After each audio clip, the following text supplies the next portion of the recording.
கேள்வி பார்வையாளருக்கு வணக்கம். இந்த நேர்காணலில் நாம் சந்திக்க இருக்கும் சிறப்பு விருந்தினர் தமிழ் புலிகள் கட்சியின் மாநில செய்தி தொடர்பாளர் முத்துக்குமார் அவர்கள். சார் வணக்கம். வணக்கம். தமிழ்நாடு முதலமைச்சர் எப்போதும் இல்லாத வகையில் தற்போது நடக்கின்ற நிதி ஆயோக் கூட்டத்துக்கு செல்ல இருக்கிறார். தமிழ்நாடு மட்டுமல்ல, இந்தியா முழுவதும் இந்த செய்தி பேசுபொருளாக இருக்கிறது. எப்போதும் பாஜகவுக்கு எதிராக இருக்கக்கூடிய திமுக தமிழ்நாடு அரசு தற்போது இந்த நிதி ஆயோக் கூட்டத்தில் பங்கேற்கிறத பல்வேறு நபர்கள் பல்வேறு வகையில் விமர்சனம் செய்கிறாங்க. இந்த சம்பவத்தை நீங்கள் எப்படி சார் பார்க்குறீங்க? அதாவது இந்த நிதி ஆயோக் கூட்டத்தில் போன முறை முதல்வர் ஸ்டாலின் அவர்கள் புறக்கணித்தார். அவர் ஏன் புறக்கணித்தார் அப்படிங்கிறத நம்ம பின்னால் பேசுவோம். அதே சமயத்தில் முதல்ல இந்த நிதி ஆயோக்னா என்ன அப்படின்றத நம்ம தெரிஞ்சுக்கணும். இது ஒரு இந்திய அரசினுடைய கொள்கை சிந்தனை உருவாக்கக்கூடிய ஒரு அமைப்பு. இது பார்த்திங்கன்னா மாநில அரசுக்கும் ஒன்றிய அரசுக்கும் உள்ளக்கூடிய அந்த சிந்தனையில் 5 ஆண்டு திட்டங்களை இன்னும் சொல்லப்போனால் 1951 தான் இதை முதல் முறை பார்த்திங்கன்னா இது திட்ட கமிஷன்ற பேரில் பார்த்திங்கன்னா நம்முடைய நேரு அவர்கள் தான் இதை உருவாக்குறார். இதை உருவாக்கி மாநில அரசுக்கும் ஒன்றிய அரசுக்கும் இருக்கிற உறவு அடிப்படையில் ஒவ்வொரு வளர்ச்சி விகிதத்தை நம்ம எப்படி இது பண்ணுறது, திட்ட கமிஷன் அறிக்கையில் இப்படி அந்த ஒவ்வொரு 5 ஆண்டுகளுக்கு ஒரு தடவை அறிக்கையெல்லாம் தொடர்ச்சியாக வந்துக்கிட்டு இருக்கும். இப்படி தான் இந்த நிதி ஆயோக் அந்த திட்ட கமிஷன் அப்படின்றது வரும். இவங்க 2014 மோடி அரசு ஆட்சிக்கு வந்த பிறகு என்ன செஞ்சாங்கன்னா, பொதுவாக அவங்களுக்கு தெரியாதுல, நிறையா எல்லாத்தையும் பார்த்திங்கன்னா அந்தந்த தேசிய இனங்களுடைய மொழிகளை அளிக்கக்கூடிய வேலைகளை மோடி அரசாங்கம் செய்கிற மாதிரி இதுலேயும் பார்த்திங்கன்னா அந்த திட்ட கமிஷன் அப்படிங்கிற அந்த பேரை பார்த்திங்கன்னா ஒவ்வொரு மாநிலத்துக்கு ஏற்ற மாதிரி அந்த அந்த உச்சரிப்புகள் இருக்கும். நமக்கு இருக்கக்கூடிய அந்த திட்ட கமிஷன் அப்படி அதை என்ன செய்கிறாங்கன்னா நிதி ஆயோக் அப்படின்ற பேரில் அவங்க மாற்றுறாங்க. நிதி ஆயோக்ன்ற பேரில் தான் குறிப்பிடணும்னு ஹிந்தியில் கொண்டு வராங்க. ஏன்னா இந்தி திணிப்பு தான், இது ஒரு வகையான இந்தி திணிப்பு தான். 65 ஆண்டுகாலம் இல்லாத இந்திய வரலாற்றில் மாற்றிக்கிட்டு இருக்காங்க. இவங்க நிறைய மாற்றுறாங்க. அதாவது காங்கிரஸ் மென்மையாக செஞ்சால் இவங்க கொஞ்சம் பயங்கரமாக செய்வாங்க. இந்த மொழி திணிப்புகளை செய்கிறது பாஜக மிக வேகமாக செய்வாங்க. இது மிகப்பெரிய அந்த தேசிய இனங்களுடைய மொழிகளை அளிப்பதற்கான ஒரு வழிமுறை தான். இதுவும் ஒரு வகையில வழிமுறை தான். நிதி ஆயோக் அப்படின்ற பேரில் இன்றைக்கி உங்களையும் பேச வச்சுட்டாங்க, என்னையும் பேச வச்சுட்டாங்க, பப்ளிக்லையும் பேச வச்சுட்டாங்க. மக்கள் இப்படி எல்லா இடத்துலையும் அந்த ஹிந்தி திணிப்பை கொண்டு வந்துட்டாங்க. ஒன்று. இப்போ இந்த நிதி ஆயோக் அப்படிங்கிறது பார்த்திங்கன்னா இவங்க வந்த பிறகு இன்னும் சொல்லப்போனால் 2023-24 பார்த்திங்கன்னா குஜராத்துக்கு ஒரு அறிக்கை இருக்குது. குஜராத்தை பற்றின அறிக்கை இருக்குது. இவங்க பொதுவாக அந்த அறிக்கை உண்மையாக இருக்கணும். பாஜக அரசு சில போலியான அறிக்கையும் தயாரிச்சியும், ஆனால் உண்மையான அறிக்கையும் தவிர்க்க முடியாது. நீங்கள் சொல்லித்தான் ஆகணும். அப்படிதான் என்ன திட்ட கமிஷன் அடிப்படையில் நிதி ஆயோக்கில் நீங்கள் சொல்லித்தான் ஆகணும். அந்த அடிப்படையில் பார்த்திங்கன்னா போன முறை பார்த்திங்கன்னா அந்த 2023-24 பார்த்திங்கன்னா 39.7% இரத்த சோகை உள்ளவர்கள் குஜராத்தில் இருக்காங்க. இன்னும் சொல்ல போனால் ஊட்டச்சத்து இல்லாமல் ரொம்ப கர்ப்பிணிகள் ஊட்டச்சத்து இல்லாமல் 62.5% பேர் இருக்கிறாங்க அப்படிங்கிற புள்ளி உரங்கள் குறியீடுகள் எல்லாமே வெளியே வந்துருச்சு. அப்போ இவங்க சொல்கிறாங்க இல்லையா, மோடி அமித்ஷா குஜராத் மாடல் வளர்ச்சி அப்படின்னாங்க இல்லையா, இந்த நிதி ஆயோக்குள்ளே தான் அம்பலப்பட்டு போனாங்க. 2024-25 இவங்க அம்பலப்பட்டு போனாங்க. இப்படி இன்னும் சொல்ல போனால் இந்தியாவிலே இருக்கக்கூடிய பல்வேறு மாநிலங்கள்லேயே குறிப்பாக பார்த்திங்கன்னா தமிழ்நாடு அரசும் கேரளாவும் தான் ஓரளவுக்கு அந்த அந்த கொள்கை திறனில் இன்னும் சொல்ல போனால் சிந்தனை திறனில் வளர்ந்துருக்காங்க. பொது சுகாதாரமாக இருக்கட்டும், கல்வியாக இருக்கட்டும், உள்ளிட்ட எல்லா விஷயங்கள்லையும் வளர்ந்தது இந்தியாவிலே தமிழ்நாடும் கேரளாவும் தான் அப்படின்ற அறிக்கையும் இந்த நிதி ஆயோக்கில் வெளியே வந்திருக்கு. இப்போ இந்த நிதி ஆயோக் இப்படி போய்கிட்டு இருக்கும்போது இவங்க பார்த்திங்கன்னா முழுக்க நேர்மையாக செய்கிறதில்ல. இந்தி திணிப்பு ஒரு பக்கம் கொண்டு வருது. இன்னும் சொல்ல போனால் வரிகளை பார்த்திங்கன்னா மொத்தமாக எடுத்துக்கிட்டு இவங்க எல்லா மாநிலங்களுடைய வரிகளையும் மொத்தமாக எடுத்துக்கிட்டு அந்த வரி விஷயத்தையும் அங்கே கொண்டு வராங்க, மொத்தமாக கொண்டு வராங்க. ஒன்றிய அரசுடைய கட்டுப்பாட்டு கொண்டு வராங்க. அதே சமயத்தில் இந்த நிதி ஆயோக் இன்னொரு பரிந்துரையை செஞ்சுருக்கு. அந்த இது வரைக்கும் பார்த்திங்கன்னா பொது சுகாதாரம்ங்கிறது பார்த்திங்கன்னா மாநில பட்டியலில் தான் இருக்குது. இந்த மாநில பட்டியலில் இருக்கக்கூடிய பொது சுகாதாரத்தையும் ஒன்றிய அரசு பட்டியலில் கொண்டு வரணும்னு சொல்லி இந்த திட்ட கமிஷன் கொண்டு வருது. அப்போ திட்ட கமிஷன் அதாவது நிதி ஆயோக், அந்த நிதி ஆயோக் பார்த்திங்கன்னா மாநில அரசுகளில் இருக்கக்கூடிய அந்த உரிமைகளை, மாநில அரசுகிட்ட இருக்கக்கூடிய அதிகாரங்களை பறிக்கக்கூடிய நோக்கத்தில் தான் இவங்க இதையும் செய்கிறாங்க. இந்த நிதி ஆயோக்கையும் இப்படி தான் பயன்படுத்துகிறாங்க. பொது சுகாதாரங்கிறது நம்மகிட்ட தான் இருக்குது. பொது சுகாதாரத்துறை என்பது மாநில பட்டியலில் இருக்குது. இது அங்கே கொண்டு வரணும் அப்படிங்கிறாங்க. அப்புறம் பார்த்திங்கன்னா நிதி பற்றாக்குறை, நிதி பிரச்சனை, இப்படி பல காரணங்களை காட்டி அங்கங்கே இருக்கக்கூடிய அரசு பொது மருத்துவமனைகள் இருக்குல்ல, மாவட்ட தலைநகரில் இருக்கக்கூடிய பொது மருத்துவமனையில் பார்த்திங்கன்னா தனியாரையாக ஒப்படைக்கக்கூடாது அப்படிங்கிற ஒரு கேள்வியும் நிதி ஆயோக் மூலமாக வழக்கமாக எல்லா அரசு துறைகளையும் தனியார் துறைக்கு தனியார் பிரைவேட் அப்படி கொண்டு வரதுக்கான வேலையை பார்க்குறாங்க. இப்படி நிறைய செய்கிறாங்க. மற்ற ஜிஎஸ்டி உள்ளிட்ட பல்வேறு வரிகள் மூலமாக நம்ம நிறைய தொகையை வந்து நம்ம கட்டினா கூட தமிழ்நாடு அரசுக்கு மிக குறைந்த அளவில் தான் நிதி வழங்குறது. ஊபிக்கு அதிக நிதி வழங்குனது. இப்போ உங்களுக்கு தெரியாது இல்லை, சமீபத்தில் நடந்த போன பட்ஜெட்டில் வந்து பார்த்தீங்கன்னா இவங்க மைனாரிட்டி அரசு, பிஜேபி என்பது இன்னைக்கு ஒன்றிய அரசு என்பது மைனாரிட்டி அரசு. இந்த மைனாரிட்டி அரசுக்கு உதவக்கூடிய ஆந்திராவுக்கும் பீகாருக்கும் வந்து கடந்த முறை வந்து பார்த்தீங்கன்னா அதிக நிதி வழங்கினாங்க. அரசியலுக்காக நிதி வழங்குறாங்க, அரசியலுக்காக. ஏன்னா அரசியலில் இவங்களை வந்து தாங்கி நிற்கிறதுனால இவங்களுக்கு வந்து இப்போ ஆந்திராவுக்கும் பீகாருக்கும் அதிக நிதி கொடுக்குறது. இப்படி பாரபட்சமான ஒரு போக்கை தான் இந்தியாவில் இருக்கக்கூடிய எல்லா மாநிலங்களும் சமமாக பார்க்கறது இல்லை, பாரபட்ச முறையில் தான் பார்க்குறாங்க. அப்படிங்கிற அடிப்படையில் தான் இப்போ நம்ம அந்த விஷயத்துக்கு வருவோம். நீங்கள் கேட்டீங்க இல்லையா, முதல்வர் வந்து ஏன் போகலை அப்படின்னா இந்த பாரபட்சம் காட்டுறதுனால தான் முதல்வர் வந்து போன முறை அதை புறக்கணிக்கிறார். தமிழ்நாடு அரசுக்கு உரிய நிதியை நீங்கள் கொடுக்கறது இல்லை, உரிய மரியாதை நீங்கள் செய்கிறது இல்லை. அப்படிங்கிறப்போ ஒரு எதிர்ப்பு உணர்வு காட்டணுமா இல்லையா?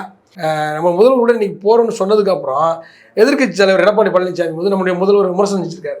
ஏன் நீங்கள் இப்போ போகிறீங்க, யாரை பாதுகாக்க போகிறீங்க, உங்கள் குடும்பத்தை பாதுகாக்க போகிறீங்களா, இடி ரைடு வந்தோடனே போகிறீங்களான்னு எதிர்கட்சிகள் ஆளுக்கு ஒரு கேள்வி எழுப்புறாங்க. இல்லை, ஆளுங்கட்சி கேட்கும்போது அவங்களுடைய பாணிக்கு கேட்க தானே செய்வாங்க. அப்படி இல்லை, அதாவது போன முறை ஏன் புறக்கணித்தாருன்னு அவர் தெளிவாக சொல்லியிருக்காரு. பாரபட்சம் காட்டுறீங்க, தமிழ்நாடு அரசுக்கு வழங்க வேண்டிய நிதியை நீங்கள் சரியாக வழங்கலாம் அப்படிங்கிறத புள்ளி உரமாக அவர் எடுத்து சொல்கிறார். இந்த முறை ஃபைட் பண்ணி அதை வாங்குறதுக்கு போகிறார். ஏன்னா அவர் நீதிமன்றங்கள் மூலமும் அதை ஃபைட் பண்ணி வாங்குறதுக்கு அது தயாராகிட்டார். இப்போ நீதிமன்றத்தின் மூலமாகவும் அவர் சில வேலைகளை செய்ய போகிறாரு. அப்போ இந்த முறை நேரடியாக அவர் களத்துக்கு போய் பேசி நிதியை கூடுதல் வாங்கிட்டு வந்தால் மகிழ்ச்சி தானே. இதை நீங்கள் வாழ்த்தணுமா, இதை நீங்கள் உங்கள் அரசியலுக்கு பயன்படுத்தக்கூடாது. அதாவது ஏதோ முதல்வரை இழிவுபடுத்தணும் அல்லது ஏதோ அம்பலப்படுத்தணும் அல்லது அறிக்கை விடணும் அப்படின்றதுக்காக இதை பயன்படுத்தக்கூடாது. இப்போ இந்த நிதி ஆயோக் நீங்கள் பாரபட்சத்தை சொல்லியிருக்கீங்களா? இப்போ தமிழ்நாடு அரசுக்கும் ஊபிக்கும் கொடுக்கக்கூடிய நிதி பாரபட்சத்தை பற்றி பேசியிருக்காரா எடப்பாடி பழனிசாமி? பீகாருக்கும் ஆந்திராவுக்கும் அதிக நிதி வழங்கினாங்க, அதை பற்றி பேசியிருக்காரா? ஒன்றிய அரசை கண்டிச்சிருக்காரா? ஒரு எதிர்க்கட்சி தலைவர் என்றால் நம்முடைய மாநிலத்துக்கு என்ன தேவையோ அதை சரியாக வாங்கி கொடுக்கணும், அதையும் செய்யணும். அப்போ நீங்கள் ஒன்றிய அரசை கண்டிச்சு நீங்கள் அறிக்கை விடுறீங்களா? இல்லை. அப்போ பாரபட்சம் காட்டக்கூடிய இந்த ஒன்றிய அரசோட நீங்கள் கூட்டணி வைக்கிறீங்க, அரசியல்காரருக்காக நீங்கள் வந்து ஜாலரா அடிச்சுக்கிறீங்க. அப்போ முதல்வர் ஏன் புறக்கணித்தார், இப்போ ஏன் உள்ளே போகிறாரு அப்படிங்கிற விஷயம் தான். அப்போ பாரபட்சம் இருக்கக்கூடாது அப்படிங்கிறதுக்காக தான் அவர் உள்ள நுழைஞ்சு நீ எப்படியாவது நம்முடைய நிதியை பெறணும் அப்படின்ற அடிப்படையில் ஒரு, ஏன்னா இப்போ நம்ம முதல்வர் மேலே ஒரு அச்சம் வந்துருச்சு, ஏன்னா நீதிமன்றத்தின் மூலமாக ஆளுநரை கொட்டுகிறார், நீதிமன்றத்தின் மூலமாக மோடியை கொட்டுகிறார், நீதிமன்றத்தின் மூலமாக இன்னைக்கு வந்து பார்த்தீங்கன்னா ஜனாதிபதியை பயந்து போய் 14 கேள்வி, அது ஒரு மோடியினுடைய கேள்விதான். அது ஜனாதிபதி இன்னைக்கு 14 கேள்விகள் வந்து பார்த்தீங்கன்னா அது தமிழ்நாடு அரசை பார்த்து பயந்து தான் எழுப்பப்பட்ட கேள்விகள். 14 கேள்வி உச்சநீதிமன்ற நீதிபதி எழுப்பப்பட்ட கேள்விகள். அந்த 14 கேள்விகளும் நம்முடைய முதல்வர் கொடுத்த அடிதான் சொல்ல முடியும், கொட்டுன்னு தான் சொல்ல முடியும், அப்படிதான் சொல்ல முடியும். அப்போ முன்மாதிரியாக இருக்கும். ஜனநாயகம் மட்டும் இல்லை, ஜனநாயகத்தையே இந்தியா அளவுக்கு ஜனநாயகத்தை வழங்குவதாக இருக்கட்டும், ஒரு உரிமை வழங்குவதாக இருக்கட்டும், இந்தியா முழுவதும் பல்வேறு மாநிலங்களுக்கு உரிமை வழங்குவதாக இருக்கட்டும், எல்லாமே செய்யக்கூடியது நம்முடைய மாநிலம் தான், நம்முடைய மாநில முதல்வர் தான், ஸ்டாலின் அவர்கள் தான். அப்போ நீங்கள் பாராட்டணும்ல, எதிர்கட்சி தலைவர் எடப்பாடி இதை பாராட்டிருக்காரா? இல்லை, இந்த மாதிரியான சம்பவங்கள் நடந்துகிட்டு இருக்கும்போது இன்றைய தினம் கூட பார்த்தாவும் எங்களுக்கான 2190 கோடி எங்க அப்படின்ற மாதிரியான ஒரு கேள்வி எழுப்பியிருக்காரு. நீதிமன்றத்துக்கு போகும்ன்ற கருத்தையும் பதிவு செஞ்சுருக்காங்க. அப்போ நம்ம நீங்கள் சொன்னீங்க இல்லையா, எதிர்கட்சி தலைவர் வந்து விமர்சிக்கிறார் அப்படின்னு. நம்ம என்ன, எதிர்கட்சி தலைவர் எதையும் விமர்சிக்கும். நீங்கள் இங்கே லோக்கலில் வந்து தமிழ்நாட்டில் வந்து முதல்வர் எதிர்த்தா நமக்கு ஏதோ வாக்கு சதவீதம் கூடிடும் அப்படின்னு நினைக்கிறேன். முதல்வர் யாரை எதிர்க்கிறார் நீங்கள் கவனிக்கணும். முதல்வர் மோடி எதிர்க்கிறார், முதல்வர் ஆளுநரை எதிர்க்கிறார். முதல்வர் ஏன் ஆளுநரையும் மோடி எதிர்க்கிறார்? தமிழ்நாட்டின் நலன்களுக்கு எதிராக செயல்படுகிறார்கள். ஒரு மசோதா பாஸ் பண்ணால் அதை நடைமுறைப்படுத்துவதில்லை. ஒரு நிதியை வந்து கல்வியை வந்து கல்விக்கு உண்டான நிதியை தர்றதில்லை, சுகாதாரத்துக்கான நிதியை தர்றதில்லை. புதிய கல்விக் கொள்கையை அறிமுகப்படுத்தினாதான் நான் நிதி தருவேன்னு சொல்லி நம்ம அங்கே இருக்கிற அமைச்சர் மிரட்டுறாரு. அதுக்கு பயந்தாரா? நம்முடைய முதல்வர் என்ன சொன்னார், உன்னால் முடிஞ்சதை பாரு, எங்கள்கிட்ட இருக்கக்கூடிய நிதி வச்சு நாங்கள் பார்த்துக்குருவோம், அதுக்காக உன் மட்டும் நான் பணிய மாட்டேன்னு சொன்னார். இந்த பலம் இருக்கா? இந்த பலம் இருக்கா எதிர்கட்சிகளுக்கு? இந்த பலம் இருக்கா? இப்படி சொல்வதற்கு ஆன்மை இருக்கா? அவங்க சொன்னோடனே அடிபணிஞ்சாங்க. போன முறை சட்டமன்றத்துக்குள்ளேயே வந்து ரைடு வந்துச்சு, எடப்பாடி பழனிசாமி தடுக்க முடிஞ்சா? அப்போ நம்ம முதல்வர் எப்படி செயல்படுறாருன்னு பார்க்கணும். ஏறி அடிக்கிறாரு, மோடியை அடிக்கிறார். நீ ஈடியை காட்டி பயப்பட முடியாது, மோடியை தூக்கி அடிக்கிறாரு. எத்தனை அமித்ஷா வந்தாலும் சரி, எந்த சா வந்தாலும் பார்த்துக்கிறேன், பயப்பட மாட்டேன்னு சொல்லி அமித்ஷா தமிழ்நாட்டில் இருக்கும் போதே மேடையில் பேசினாரு. அமித்ஷா நிகழ்ச்சியில் கலந்துக்க மறுத்தாரு. இப்படி ஒரு வேலையை நம்ம முதல்வர் செஞ்சுக்கிட்டு இருக்காரு. அப்ப இது அவருக்கு நம்ம பொதுமக்கள் தமிழ்நாட்டு மக்கள் மத்தியில் ஒரு மரியாதை கூடிக்கிட்டு இருக்கு. மற்ற மாநிலங்களுக்கு மத்தியிலையும் நம்முடைய முதல்வருக்கு மரியாதை கூடிக்கிட்டு இருக்கு. தமிழ்நாட்டு உரிமையை மட்டுமல்ல, மற்ற மாநிலங்களுக்கான உரிமையும் சேர்த்து பெற்று கொடுத்துக்கிட்டு இருக்காரு. உண்மையா இல்லையா? இது நடக்குது, நீதிமன்றத்தின் மூலமா நடக்குது. அதான் நம்ம சொல்ல வரோம். அப்ப இந்த நிதி ஆயோக் கூட்டத்தில் கலந்துக்கிறதுக்கான காரணமே இதுதான். இப்போ ஒரு அச்சம் இருக்கு, நம்முடைய திராவிட மாடல் முதல்வரை பார்த்து ஒரு அச்சம் இருக்கு.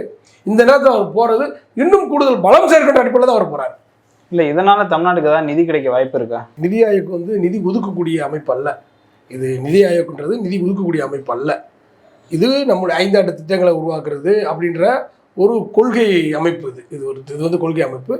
வறுமை கோட்டில் எவ்வளோ பேர் இருக்காங்க, அந்த வறுமையை மீட்பது எப்படி, பொருளாதார ரீதியாக பலவீனமாக இருக்கக்கூடிய சதவீதம் பேர் எத்தனை பேர் இருக்காங்க, அவங்கள மீட்பது எப்படி அப்படிங்கிற ஒரு சிந்தனையை உருவாக்கக்கூடிய அமைப்பு தான் இது. ஆனால் நிதி என்பது அது தனிப்பட்ட நமக்கு தர வேண்டிய நிதியை ஒன்றிய அரசு கொடுத்தாகணும். அதை கொடுக்க மறுத்தா நம்முடைய முதல்வர் நீதிமன்றத்தின் மூலமாக அல்லது போராட்டத்தின் மூலமாக எப்படி அதை மீட்கணுமோ அதை மீட்பார். அது அவர் தான் சொல்கிறார்ல, தமிழ்நாடு போராடும், தமிழ்நாடு வெல்லும் அப்படிங்கிற விஷயத்தில் மிக தெளிவாக கவனமாக இருக்கிறாரு. இப்போ நம்ம இன்னொரு விஷயத்த சொல்லுவோம். இங்கே வந்து பார்த்தீங்கன்னா ஐரோப்பிய நிறுவனங்கள் வந்து பார்த்தீங்கன்னா பசி குறியீடில் வந்து பார்த்தீங்கன்னா 125 நாடுகளில் நம்ம நாடு 111 இடத்துல இருக்குன்னு சொல்லி ஐரோப்பிய நிறுவனம் வந்து 2020 காலகட்டங்களிலே அந்த செய்தியை பதிவு செஞ்சுருக்காங்க. 2014 மோடி ஆட்சிக்கு பிறகு தான் இந்த புள்ளி விவரங்கள்லாம். அப்போ இதெல்லாம் இந்த நிதி ஆயோக்கில் பேசப்படணும். இந்த கொள்கை இந்த 111வது நாடாக இருக்கக்கூடிய இந்தியாவை மீட்கக்கூடிய வேலைகளை யார் செய்யணும்? ஏன்னா இதனுடைய தலைவராக வந்து மோடி இருக்கிறாரு. அந்த நிதி ஆயோக் கூட்டத்தில் அவர் ஒரு முக்கியமான தலைவராக இருக்கிறாரு. அப்போ இதெல்லாம் அவர் செய்யணும்ல. இதெல்லாம் செய்கிறாரா? வெறுமனே போலியான புள்ளி விவரங்கள் மூலமாக ஒரு பில்டப் உருவாக்குறாங்க. வறுமை ஒழிப்புக்கு வந்து பார்த்தீங்கன்னா நீங்கள் வந்து பார்த்தீங்கன்னா ஒரு குறைந்த எண்ணிக்கையில் நீங்கள் 19 ரூபா சம்பளம் ஆகணும், நீங்கள் வறுமையிலேருந்து மீண்டு வரணும்னு சொன்னால் அது எப்படி சரியாக இருக்கும்? ஒரு நபர் ஒரு வறுமையிலேருந்து மீள்வதற்கு ஒரு நாளைக்கு அவருடைய உழைப்பு என்னவாக இருக்கணும், அவருடைய சம்பளம் என்னவாக இருக்கணும்? இன்னைக்குள்ளது குறைந்தபட்சம் ஒரு 500 ரூபாய்க்கு குறையாமல் இருக்கணும். ஆனால் நீங்கள் 40 ரூபா சம்பளம் ஆகல நீங்கள் வறுமையிலேருந்து மீண்டு வரும்னு சொன்னால் அப்போ அந்த நிதி ஆயோக்கில் வந்து நீங்கள் எழுதிக்கலாம் 40 ரூபா சம்பளம் வாங்குறாங்க, அப்போ வந்து வறுமையோட சதவீதம் வந்து இந்தியாவில் குறைஞ்சிருச்சு, வறுமையிலிருந்து நிறைய பேர் நாங்கள் மீட்டுட்டோம் அப்படின்னு பெருமை அடிப்பதற்கு நிதி ஆயோக்கை பயன்படுத்தக்கூடாது. நேர்மையான புள்ளி விவரங்களோடு இந்த நிதி ஆயோக் செயல்படணும்.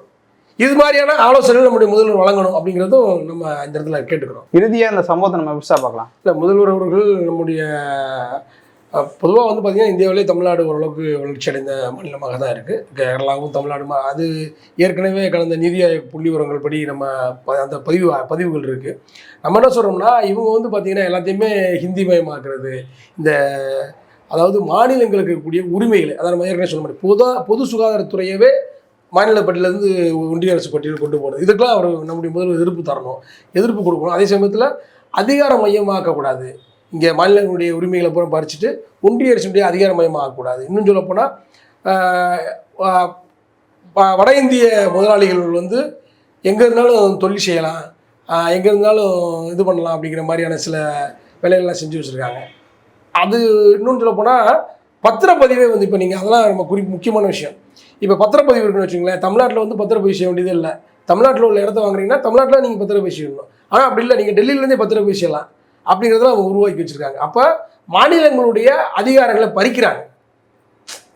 மாநிலங்களுடைய அதனால் வரக்கூடிய வருமானங்கள் யாருக்கு வரும்? மாநிலத்துக்கு தான் வரும்.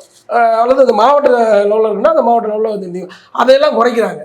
இதையெல்லாமே தடுக்கக்கூடிய வேலைகளையும் நம்முடைய முதல்வர் அவர்கள் அங்கே எடுத்து பேசணும். மாநில உரிமைகள் பல வகையில் பறி போயிட்டு இருக்கு.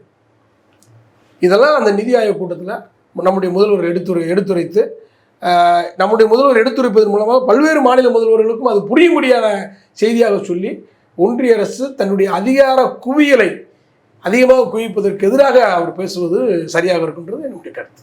நன்றி சார். நல்லது.